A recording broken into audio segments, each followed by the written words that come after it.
whole planet. We have no weapons.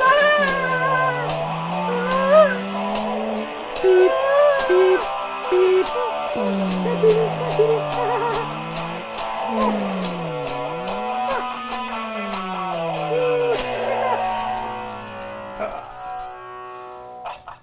Star Wars ripoffs.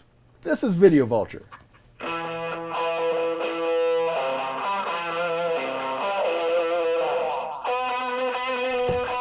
So, Tom, putting aside hardware wars and parodies like that, what Star Wars ripoff was first out the gate?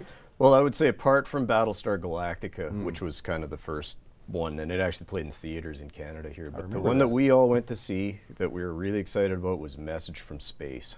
And we were thinking it was going to be the coolest thing, except it had that weird pirate ship looking thing on the poster, and we're like, what? Okay, there were sails on the spaceship. Yeah.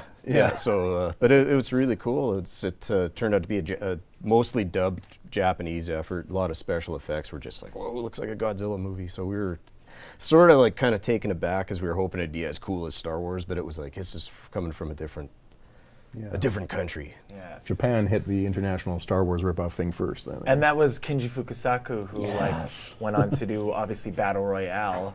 And Battles Without Honor and Humanity, and of course Green Slime. Yep. Virus with Sonny Chiba, that was like a plague end of the world story. And Sonny Chiba is in this, so he's kind of the solo character in this thing. So it's pretty cool. Yeah, cool. Let's see some footage. A captive planet, 2 million light years away, came a desperate plea for help. Message from space. It even has the Star Wars font kind of. Yeah, like, that sort of perspective, one point perspective. A Star Wars font. Yeah, there's a couple. There were several in it.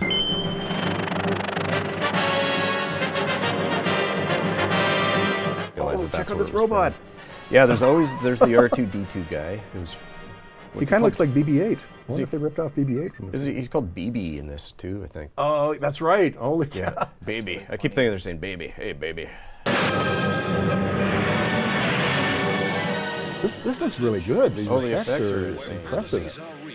And reality is fantastic. There's the little there's always a trench dogfight ripoff. A phantasmagoria of sights, sounds, and space-age technical achievements that must be seen to be believed. All right, gentlemen, if we had only one international Star Wars ripoff to talk about, leaving aside Turkish Star Wars, which we covered in another episode, which one would you pick? Star Crash! Yeah, of course. Let's Crash. bring it up. This is an amazing movie. Very colorful beach ball. Yeah, right off the bat, all the stars are lit up in primary colors, like Christmas lights. Oh yeah. Very Christmassy.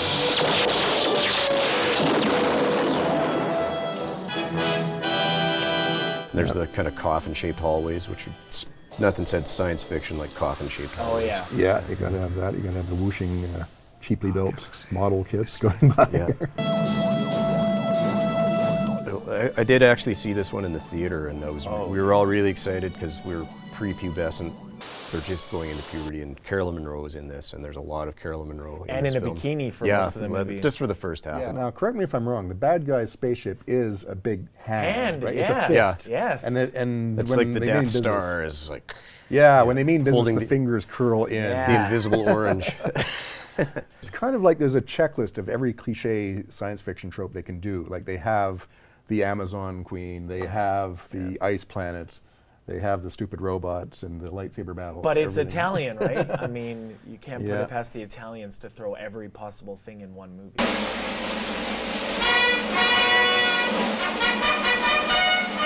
So what is this magical thing? This is Twinkle Twinkle Little Star, a movie most people have never heard of. And it's from Shaw Brothers. Now, the way that Hong Kong makes their version of Star Wars ripoffs is they'll take a bland romantic comedy and put Darth Vader in. One of the private detectives dresses in drag in order to get abducted by a UFO. He gets abducted by a UFO, and then he has a fight with Darth Vader.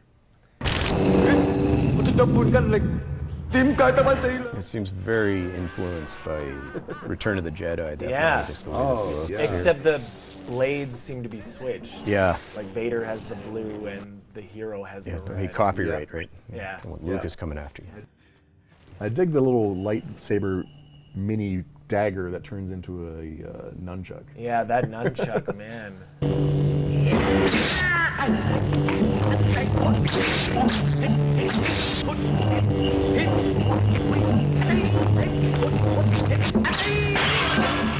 It's also kind of funny that it's a Shaw Brothers romantic comedy, but they gotta have some like wire work fighting. You do have to have some kung fu stuff, some actual physical kung fu there without wires. Some really impressive fight choreography. I think. Yeah.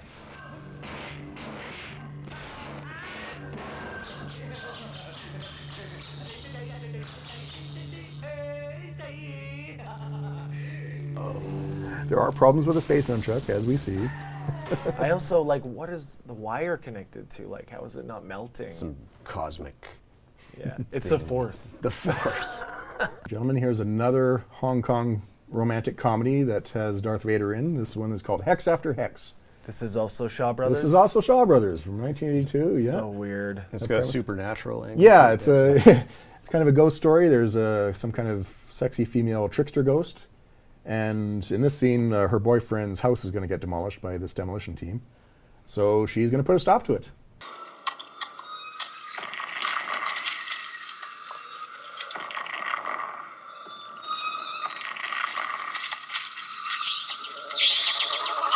Oh, there he is. He's in it. Dude.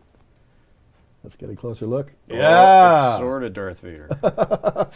That is absolutely a manufactured costume. That's a proper Darth Vader costume. Oh, yeah. That they have altered. So he's Darth copyright infringement evader. Yes. He absolutely is. Whoa. Oh, yeah.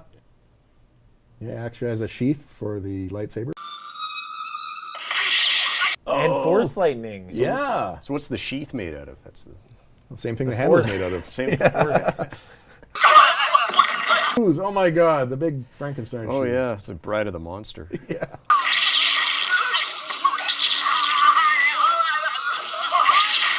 Now this lightsaber only destroys clothing, so that's Yeah. So yeah, a bit of a nude bomb. Get smart. a little bit, yeah, anti-clothing laser, and And green Force powers. yeah, kind of Nice. the opposite of what happens to Obi-Wan Kenobi. Yeah. Remember in the movie where just his clothes are left and they fall in a pile. These guys, I guess, have been made less powerful than you can possibly imagine. I guess so. Hex after hex. Oh, time's up.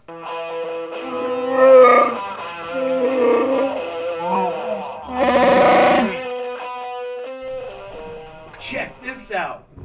Whoa! Oh, Cody, wait. Here, I got one too. Let's see this. Hang on. Wow! Oh! All right, well, how about this? Hey, there's more settings on here, I think. Oh. Cross streams. Okay, I don't know what this one does. Heavy. Where's yours, Tom? Oh!